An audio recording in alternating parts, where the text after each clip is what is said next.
Hello, dear ones. I'm delighted to have y'all here with me. We are going to be talking about this full moon coming up. All times that I provide will be in Pacific time, but we are talking about 1:45 a.m. on May 31st. So that lands on Sunday. And this is a very interesting set of energies, and I am honored to be here with you to share more.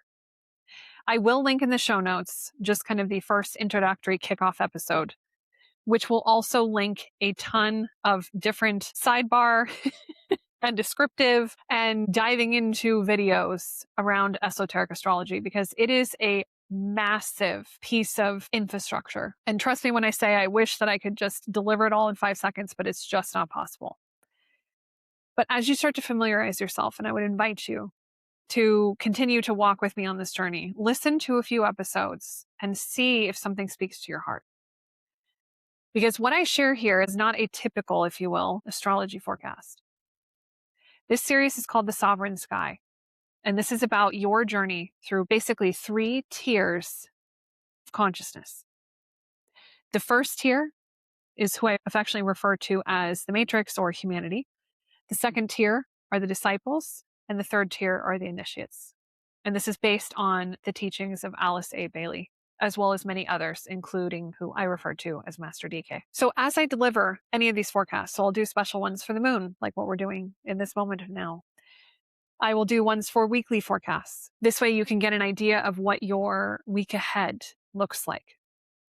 But here's the difference in these forecasts. I am giving them all side by side. So all 3 tiers will receive their forecast.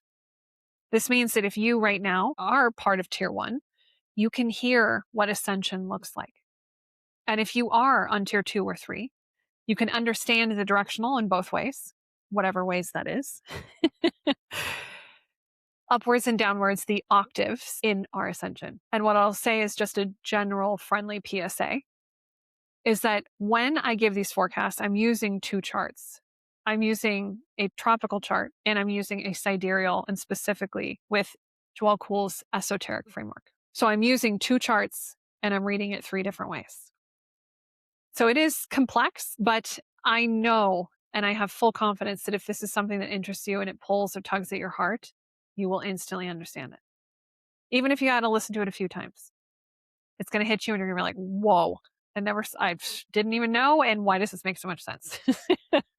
So it's pretty fabulous. But the one thing that is interthreaded between the 3 is 2 things. Number 1 is that the planets do not change.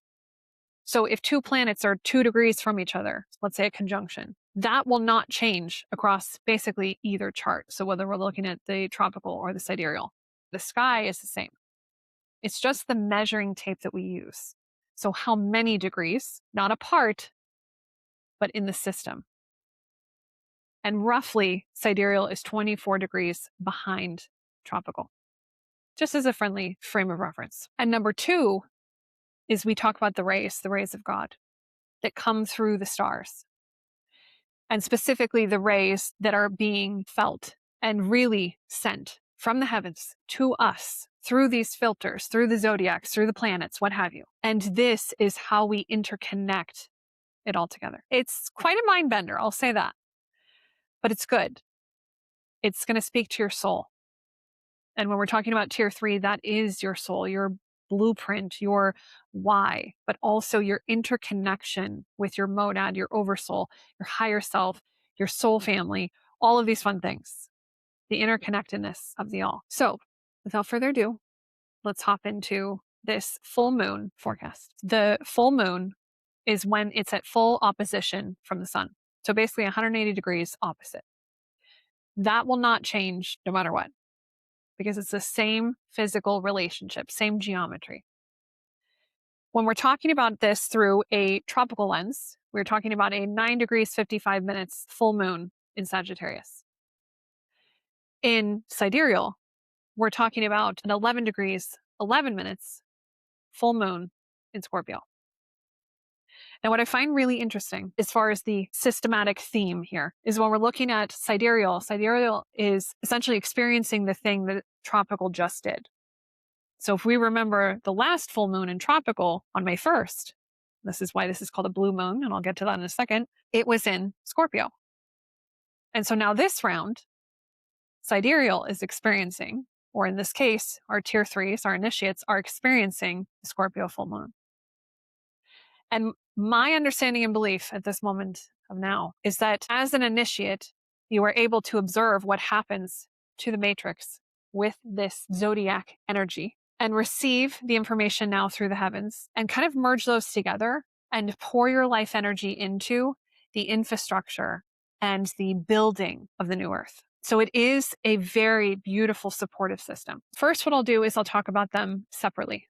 So I'm going to talk about the difference of the full moon in Sagittarius, 9 degrees, 55 minutes, and the difference of the Scorpio, 11 degrees, 11 minutes, which 11:11, we're stepping into a portal, my initiate friends. So first of all, from an esoteric astrology perspective, technically, if we're looking at tier 1 and we're looking at matrix, we're talking about exoteric. So we're talking about things outside of us. This is literally within 5 minutes of being within the first decan. Because the moon moves so fast, it'll happen pretty quick that it'll hop into the second decan, essentially hitting that 10 degrees. So the first thing we look at when we have the sun and the moon, both at 9 degrees 55, our sun is in Gemini. So they're complete opposites. And what I look for first is to see if there is any trine or any third planet to kind of break the tension or allow there to be some sort of channel. And this normally, when we're looking at it through the matrix lens, we're looking for squares, oppositions, and T-squares because we're looking for tension. Because the tension is what gets our attention. I'll just say it like that, as humanity. And especially as unawakened humanity. What causes us to rattle the cage is the tension. Unawakened humanity learns through bumping into walls, through friction, through pain. But to me, it's also about illumination. Because when you see what is not, you can more easily see what is. Essentially, if we look at the tropical chart, it's going to share with us and illuminate where the matrix is going to feel suffering or feel like it's suffering, as well as feel like it has to react. So it's kind of at this 9 degrees polarity trap, if you will, because we've only got this opposition. It's very, very much an either or. What this is going to feel like to unawakened humanity is you're going to have this endless looping argument between Gemini, which is essentially scattered facts, the media, noise, talking, and Sagittarius, which is rigid dogmas, self-righteousness, my truth. So you're going to have this tension push-pull between those two. So what's going to happen is that the matrix is going to basically wildly swing the pendulum between both of these signs. And it's going to be between reactive opinions and intense mental static that just makes it exhausting. Now, here's what's interesting as we start to build this out. Then we have Mars that's in Taurus at 9 degrees, 17 minutes. What we have here is basically a quincunx. It's a 150-degree angle, but they have nothing in common because we're talking about Taurus, which is fixed earth, and we're talking about Sagittarius, that's mutable fire. So what this causes, or really what this facilitates, is a forced adjustment. What will tier 1 feel with this forced adjustment? Mars in Taurus wants to hold its ground, hoard its resources, and not move. Or if it does move, it's extremely slowly. Where the Sagittarius moon wants to move recklessly. It's just firing arrows, just everywhere.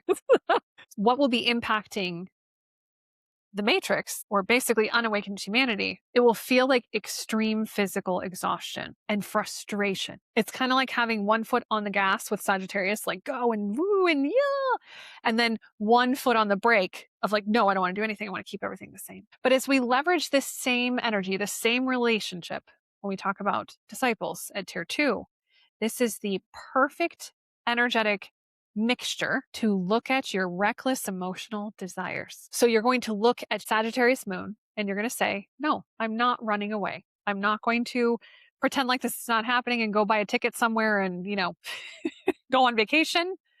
I am going to sit right here and I'm going to leverage Mars in Taurus to sit and reside in this discomfort. I'm going to pick up the hammer and I'm going to slowly start to forge a new grounded reality. So the key here is, instead of in tier 1, we feel the friction, and we can't make sense of it and we run away.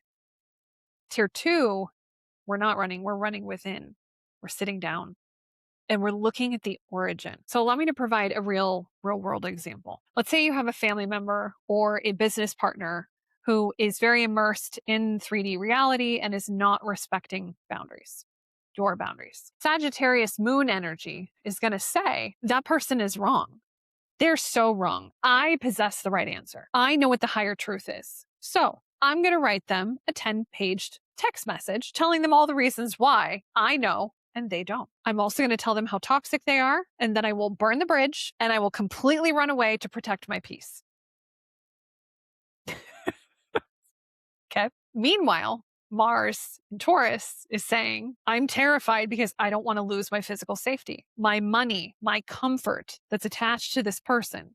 So whatever they give me or deliver to me or through me, feed my life from a tactical, tangible perspective. And so I will stubbornly dig my heels in and I'm not going to do anything because I don't want to risk not having, let's say in a business partner capacity, this business partner and it affecting my business. I don't want to do it. Or let's say in a relationship capacity, I don't want to have to risk losing this relationship because this is my partner, this is my husband, my wife, or this is someone who, someone else would be very upset if I wasn't with, or some other tangible, reasonable, egoic excuse.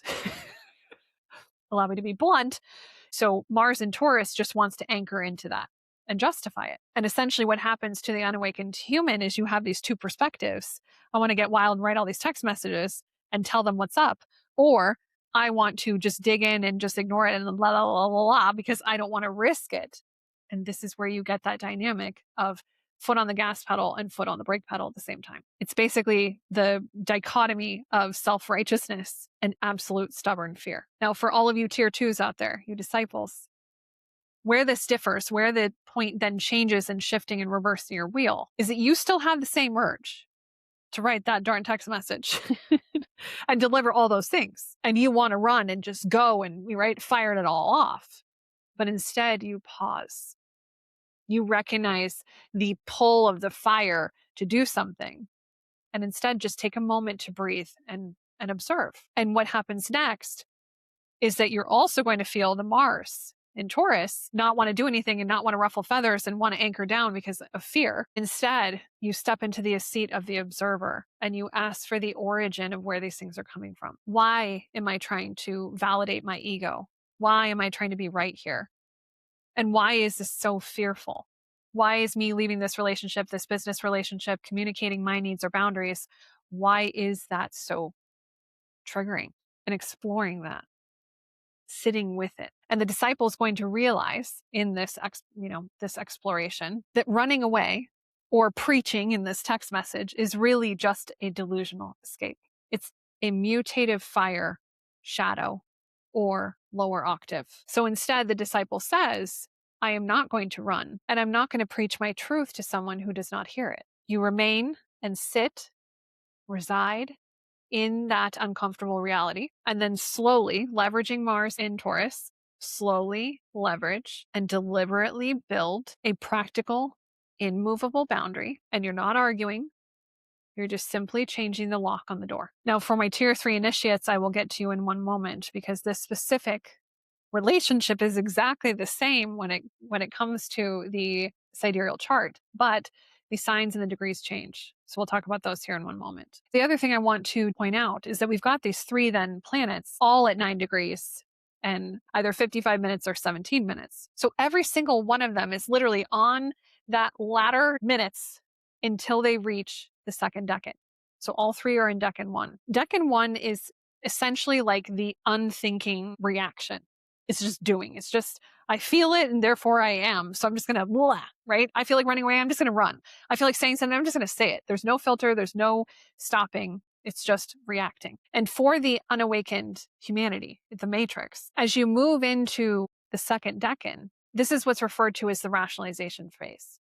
And when we have an element like Gemini in here, the ego is going to start to build really sophisticated excuses on why these things shouldn't change or why these things need to change, either or. And then you've got Sagittarius in there emotionally, basically creating dogmatic weapons if I can just say so bluntly, to justify its absolute chaos in shooting everywhere and running around. And this is where it happens when you start to go and then finally reach that third decan when things really come down.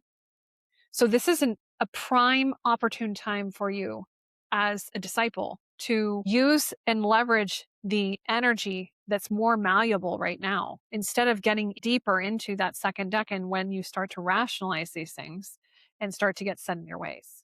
And especially when we've got Taurus in there of being that heavy anchoring energy, you really need that runway to be able to exercise this and flex with this before it starts to harden. So basically, before the ego starts to rationalize defenses, let's start thinking about the third decan now, which is that rigidity, and leverage the flexibility we have now with the transit energy. There's two other things that I want to highlight for the tropical charts, and then we'll move to the sidereal. There are two squares that are causing some heavy demolition focus.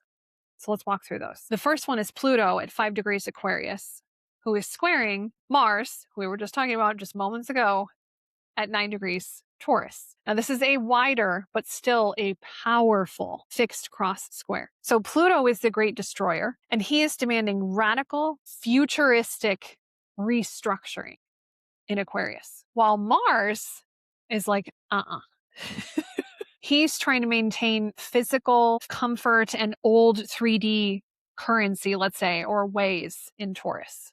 So we've got this tension. That's what this translates for tier 1.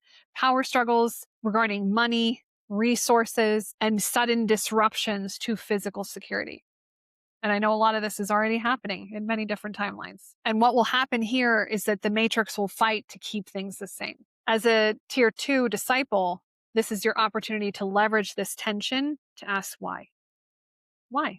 Why do I feel the need to keep things the same? Why do I not want to embrace the futuristic restructuring that Aquarius is calling forth? To feel into those and to question, to get to the epicenter of why. Then we have Saturn, and he's at 12 degrees of Aries, who's squaring Venus at 14 degrees Cancer. So this is a tight cardinal cross square. So Saturn, being the orthodox ruler of karma in aggressive Aries, is directly squaring Venus, who is embodying acquisition and values in emotional Cancer. So for tier 1 weather, we're talking about that the matrix is going to feel profoundly restricted in relationships and emotional safety. What it can feel like is hitting a cold concrete wall when seeking comfort. Now, for those of you tier 2 disciples, this tension, this hitting that wall, this is the opportunity and invitation to audit your current relational boundaries. You can leverage Saturn's weight and essentially structural pull to build and begin to put up a fortress of boundaries around your beautiful heart, and refusing any toxic attachments so that the draining stops. So overall, with these placements, there will be a lot of loud arguing thanks to the Gemini Sagittarius energy and the lower octave energy there, while the physical and emotional, really foundations, are quietly being stress tested by Saturn, Pluto, and Mars. As a reference point, just to reflect, if we look back at the last full moon that was in Scorpio, the difference that you're going to feel with this full moon, for those of you in tier 1 and tier 2, is this is the externalized chaos. This is the mutable cross, the cross of shifting circumstances, scattered data, and constant external friction. And because Gemini and Sagittarius rule communication and media and external philosophies, unawakened humanity will easily point their fingers outwards. It's the news. It's my dumb neighbor who has this stupid opinion. It's society. It's chaotic. It's loud. It's erratic. The unawakened human is basically going to be on this merry-go-round or this Ferris wheel of external opinions and entirely disconnecting from their core in what they believe and what they see. And it's going external. Where the last full moon was in Scorpio, so we were talking about the internalized swamp. That was a fixed cross, which is deep internalized attachment and physical and emotional survival and triggering that. So it wasn't necessarily any easier or any more difficult, but it was far less erratic because it was fixed. But the fixed cross empowers your ego to really dig its heels in. So it's much more heavy in that way. It's not so chaotic and reactive. So instead of screaming at your neighbor because of their belief, which is the mutable cross reaction, the unawakened human instead, in the fixed cross illumination, stubbornly hoards their resources, Taurus, or stews in their deep paranoid grudges, Scorpio. So the suffering, if you will, then was heavy and dense and grounded in physical and emotional survival vibes rather than floating in the chaotic mental static of immutable air and fire. Now let's transition to the sidereal stars, and specifically speaking to you initiates. This full moon in Scorpio is at 11 degrees 11 minutes. And my heart is just overwhelming. This is a monadic download. This is a portal. This is the ultimate crucible of the fixed cross. And this is where you as an initiate, you are going to weave and interweave the triangle of the architect using Saturn as the cosmic lightning rod to ground the Taurus Scorpio polarity. The Taurus Scorpio axis is the axis of illumination. For the initiate at tier 3 consciousness is where the divine will via Vulcan strikes the anvil, and Scorpio is where the deep, still, cool waters forge the steel into its permanent, unshakable form. You are literally forging new earth light codes, literally. So when we look back at Saturn, because again, Saturn's relationship is still the same, but this time Saturn is in Pisces. And at the initiate level, Saturn is the cosmic contractor. And Saturn is sitting at the perfect degree to form a flowing, highly supportive trine at 120 degrees to the Scorpio moon and a sextile to the sun in Taurus. So at this point, Saturn is the apex of this 1111 portal. With Saturn in Pisces, Pisces is the vast ocean, the synthesis, the universal surrender. And Saturn is also the lord of karma, the master builder, and the enforcer of boundaries. So to put this just in context, if I was looking at this through the matrix lens, Saturn in Pisces feels like heavy, drowning depression. But for the initiate in tier 3, Saturn in Pisces is the master of fluid architecture. So you as an initiate are standing at the center of the 1111 Taurus Scorpio portal. And you are receiving the blinding illumination of Taurus and the deep alchemical power of Scorpio, and routing all of that gorgeous energy directly into Saturn and Pisces. So you are literally building physical karmic structures out of pure, unconditional, universal love and compassion. How beautiful is that? You are literally, my friends, laying the foundation to the new earth grid. It is structural, it is disciplined, yet it's completely fluid, and it is devoid of the egosphere. And this is where we start to see those star energies coming down into our most purest form to give to the all. Just providing a real world example now for the initiates. To the unawakened human, Saturn in Pisces is a collapsing boundary. It feels scary. They feel like a victim. They drown in the emotional heaviness of the world's pain. They might feel deeply depressed, and they retreat to bed or a numbing agent to escape the feeling. Where the initiate's action with this same relationship, you're feeling the same heavy oceanic emotion, but you're not drowning. You realize that Pisces, which represents esoterically universal love, needs Saturn, whose structure and bones, to actually help the world, to build things that empower the world. Going back to that deeply toxic relationship or work partner that isn't going well, the boundaries are not being respected. The initiate first recognizes, thank you, Scorpio, that the dynamic is not healthy. It is deeply toxic. But instead of cutting them off in a fiery rage of Mars or drowning in guilt via Pisces, you leverage Saturn to build a highly structured, unshakable boundary, communicated with absolute quiet love. As in, I love you unconditionally, but I will no longer participate in this dynamic. That is building a karmic structure out of love. Or to put it in another way, as an initiate, you might feel the collective grief of the matrix. But instead of just meditating on it or observing it and ignoring it, you instead leverage Saturn as the vessel to build for healing. So you might write a book. You might draft a business plan for that nonprofit that you've really wanted to start. Or you might create a highly structured course that's for healing that you launch out into the world. Instead of trying to numb it or fight it, taking that massive energy and funneling it in to a structured task. It's literally setting a boundary, creating a piece of art. Ultimately, Saturn wants you to build a container for your empathy so it stops drowning you.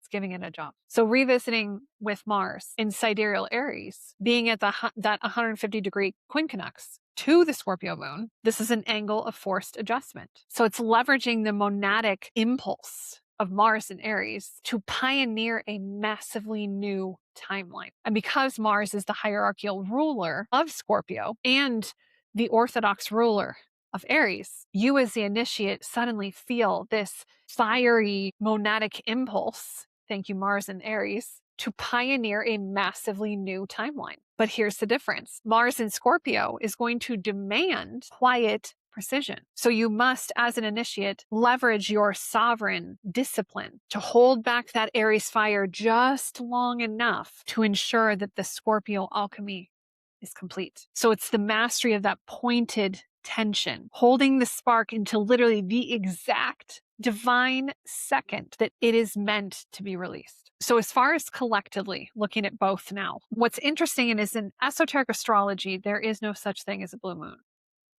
A blue moon, by definition, let's say, if we really were to go there, would be having two back-to-back full moons in the same sign.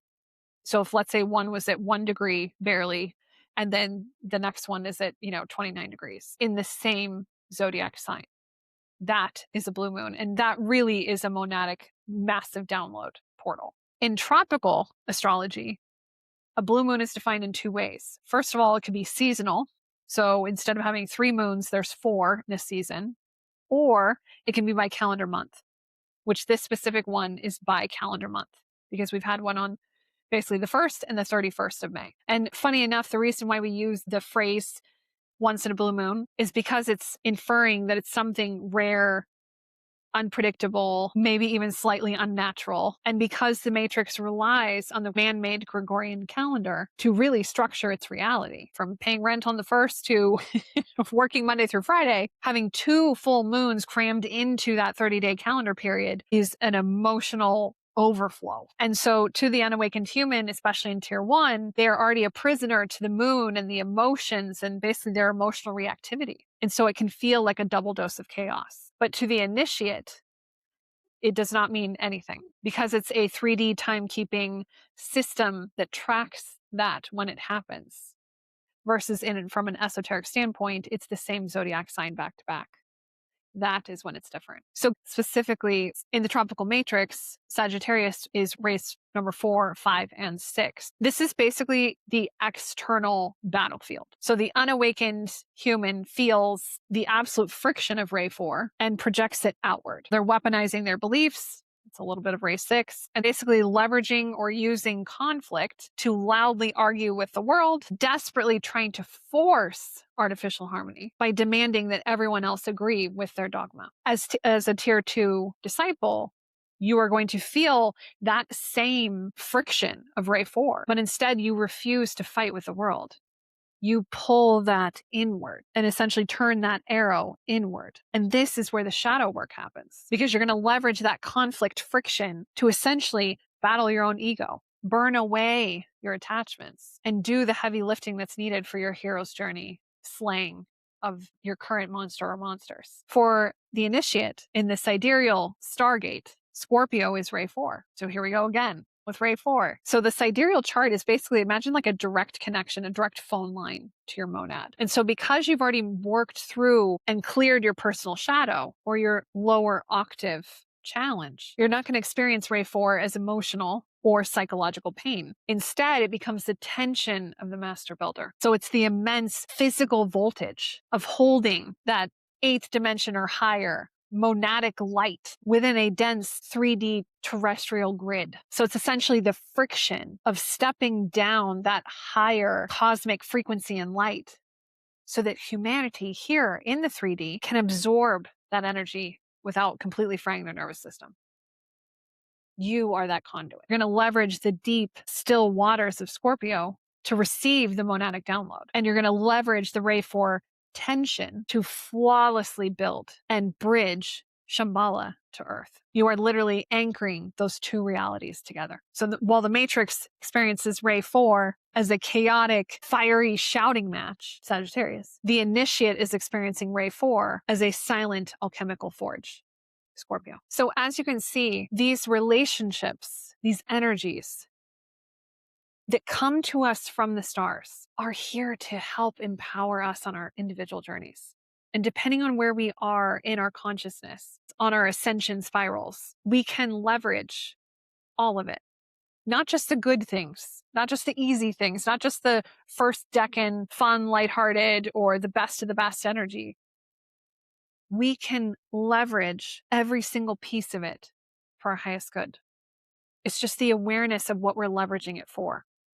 So we go from drowning in it to leveraging it as the fuel to stand upon it, to then put our wings on and fly and descend from it. But the beautiful thing is that we don't just completely fly away. We come and gather those things at those higher levels and anchor them to the earth. So I hope that this spoke to your heart and your soul.